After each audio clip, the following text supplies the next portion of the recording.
Hi there, my name is Queen Weirdo, and yes, I am a weirdo.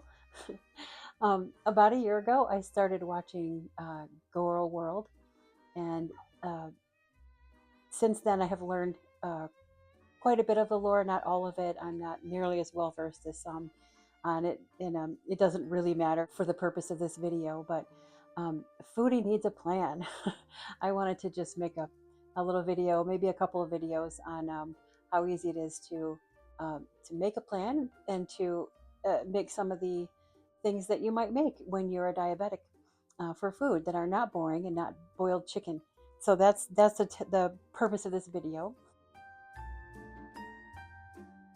Firstly, though, before we get really started, I wanted to say that I am not a doctor, like I'm not a medical doctor. I'm not credentialed in anything. And so everything that I'm going to say is basically my story, my opinion, and that's it.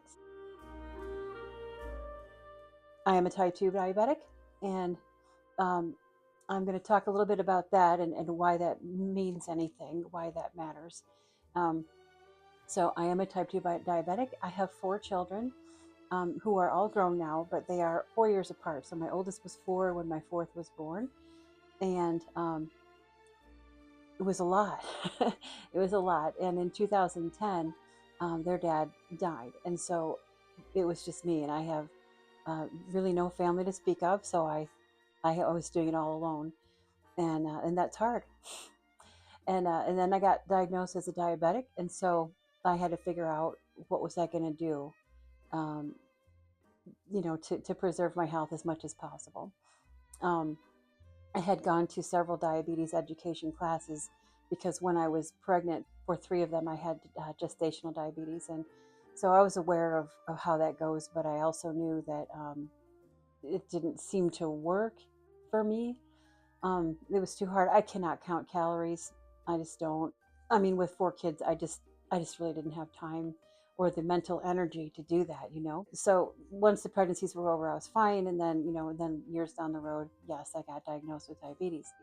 My main um, objective wasn't really to lose weight, although that would have been nice. I mean, but my main objective was to control my sugar, my glucose levels. So when I got diagnosed, I started taking my sugar all the time. I was tracking everything that I ate, not like on calories, but I mean, I would take my sugar after eating all the things that I would eat, right? So, did discover that my sugar went high when I ate carbs. So, mostly like rice, especially, really raised my sugar. Potatoes, pasta, bread, any sugar, and even fruit.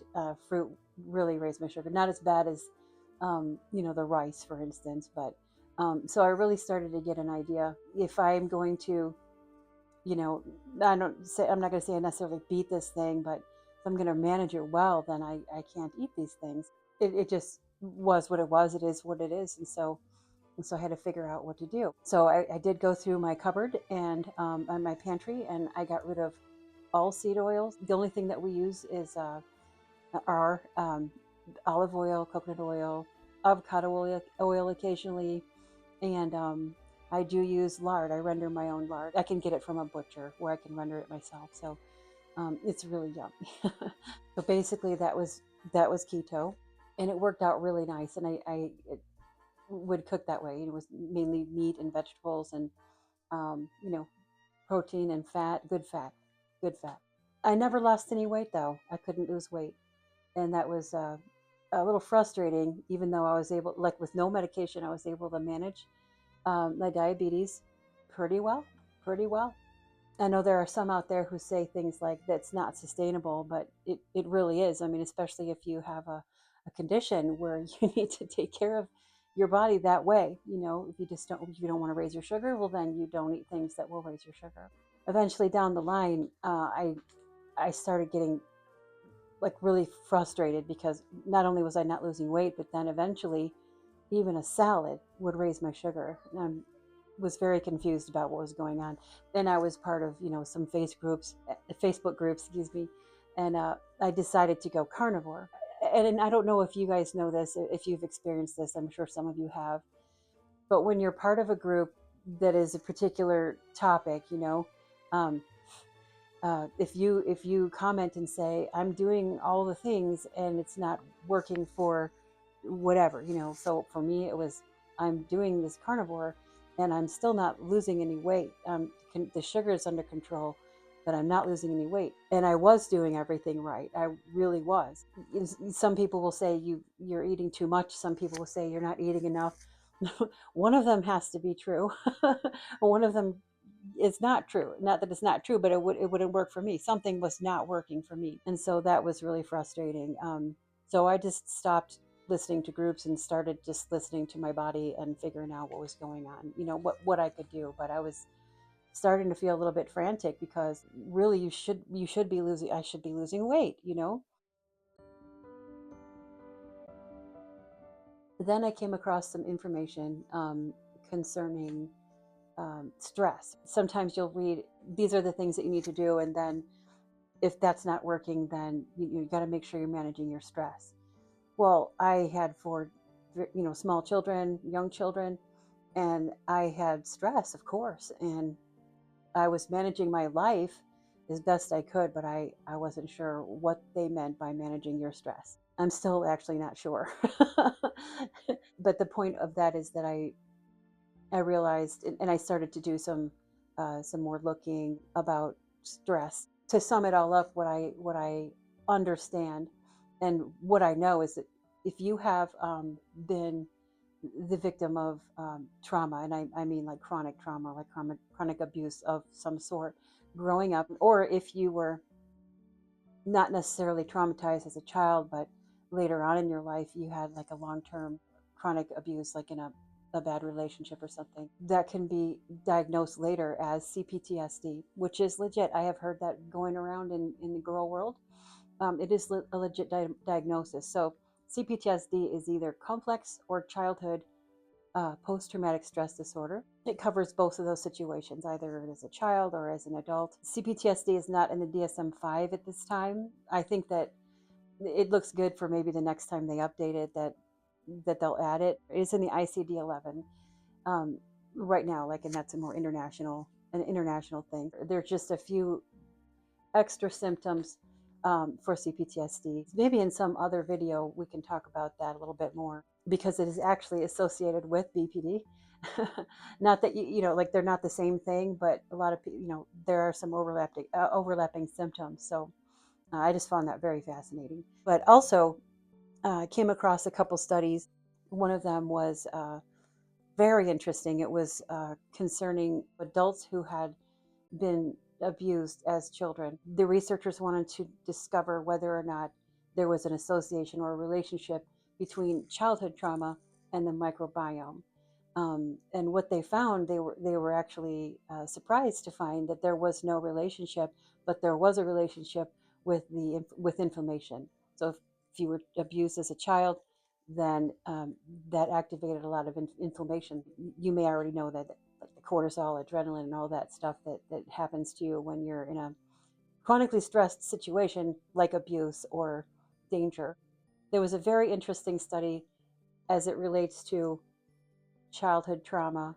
Particularly in this study, it was what they found was that girls who experienced that, it literally rewires your brain. It actually affects the brain structures.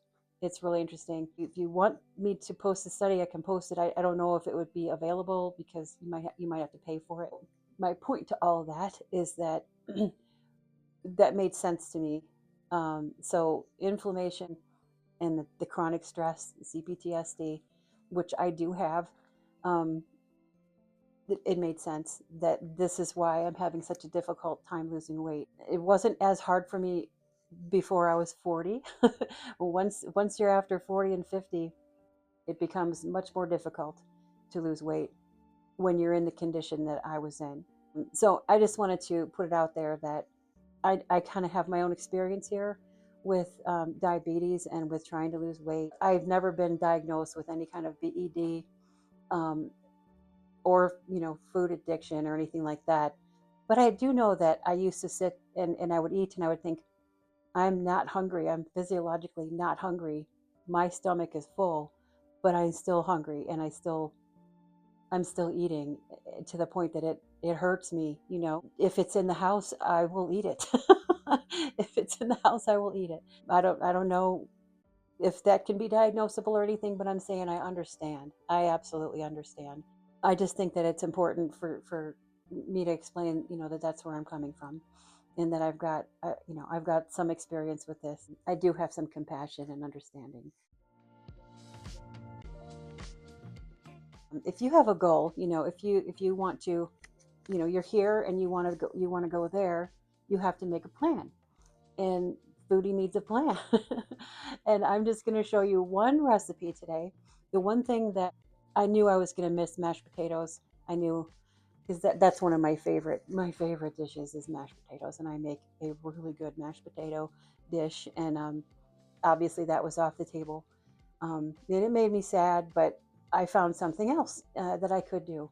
So today we're going to make faux tatoes, and hopefully you'll see how simple it is, and relatively quick. I mean, the longest it's going to be is in the microwave. In subsequent videos, we'll talk more about how the body, trauma affects the body, and then you have to take care of that. And the way I like to see it is, it's not fair, but if you get hit by a car, that's not fair either, but you still have to do the physical therapy. You still have to do what you need to do.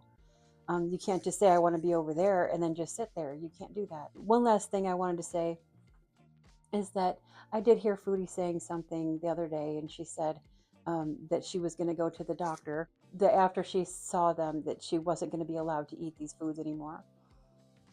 You're allowed to eat whatever you want. You can eat whatever you want. You're a grown woman. I'm a grown woman. It's what you choose to eat, and your mindset. It's what you tell yourself.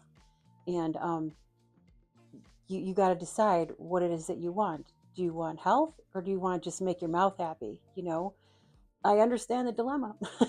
I understand the struggle there, but if you want to live, for longer than what you've got now, then you might want to make some better choices. So you're allowed to eat whatever you want, but you can decide your future. Okay. For now, we're going to go ahead and get to my cooking. I did want to give you a little history on how we came to use cauliflower in place of potatoes, and all manner of things. I'm just kidding. Nobody gives a shit. Let's get to the cooking. You're gonna want a microwave safe bowl, and you can see I have a Pyrex bowl there. I use that all the time. So we're gonna use heavy cream, butter, green beans, and steak. All right, so first we're gonna prepare the cauliflower. You're gonna just cut that in half, and just a real easy way is to just core that out of there, core that the middle out.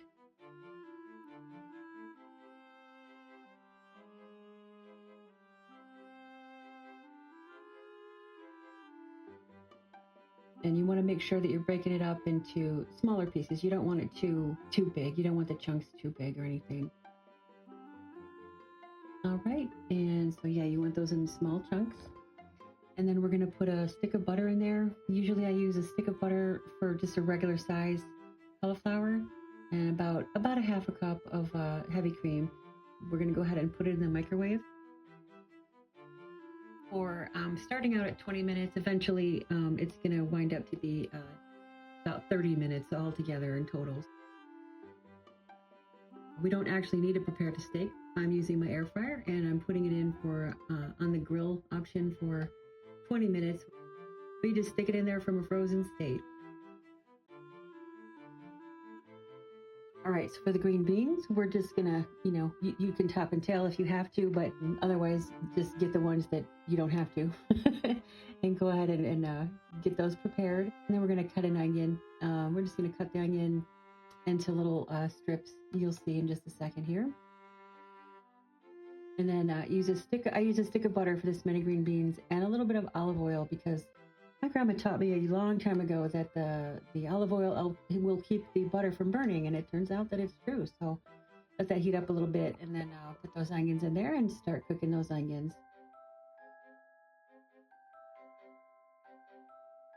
we want to let that cook for a little bit, because if we put the garlic in too early, and yes, I love garlic, if you put it in too early, it'll burn the garlic and it'll get bitter. So we want to wait until we're ready, just before we add the green beans. And then you want to go ahead and coat those green beans with the oil and let those start cooking until they're al dente. And we're going to go back to the cauliflower now, and it's all done. And you want to make sure that all of it is nice, and you see how soft that is. You want to make sure it's nice and soft. And you're going to add it all, just take it all and dump it in the food processor. You can also use a blender. All right, add some pepper and some salt. And then you're going to process it on low for about 10-20 seconds until it's nice and processed. You'll be able to, to see. And we're going to show you here, nice and hot. And just put it in a bowl. Doesn't that look yummy? All right, so we're going to go get the steak out of the air fryer. And you can see here that, yes, it's a little overdone. I actually like it like this. I'm able to eat it, no problem. But if you don't like it that well done, go ahead and put it on for, 10 minutes or 15. All right, and now we're going to go ahead and put everything on the plate. And I will tell you, too, that this was, this plate that I made up here was just too much. I could not eat the whole thing. But it was very good. It was very yummy. That's our dinner.